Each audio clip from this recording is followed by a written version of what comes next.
आज आपण लातूर जिल्ह्यामध्ये कोरोनाचा जो नवा व्हेरिएंट GN1 जो आपल्या देशामध्ये आलेला आहे त्या संदर्भामध्ये आज मी त्या ठिकाणी बैठक घेतली। त्याचा प्रसार देशातील काही राज्यामध्ये होत आहे आणि हा नवा व्हेरिएंट सौम्य जरी असला तरी जे व्याधीग्रस्त लोक आहेत त्याच्यासाठी तो खूप धोकादायक आहे। म्हणून त्या दृष्टीने जिल्ह्यामध्ये आरोग्य यंत्रणांना अलर्ट त्या ठिकाणी आम्ही केलेला आहे।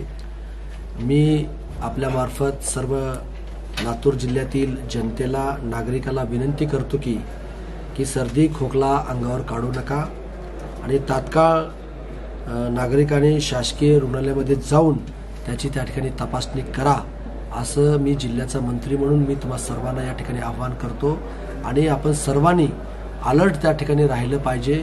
थोडीही कुठेही असा पेशंट किंवा काही आढळला तरी आपण त्याची नागरिकांना किंवा तिथल्या मेडिकल ऑफिसरला किंवा तिथल्या आरोग्य यंत्रणेला आपण त्या ठिकाणी सूचना दिली पाहिजे किंवा त्या ठिकाणी कळवलं पाहिजे असंही आव्हान मी त्या ठिकाणी करतो।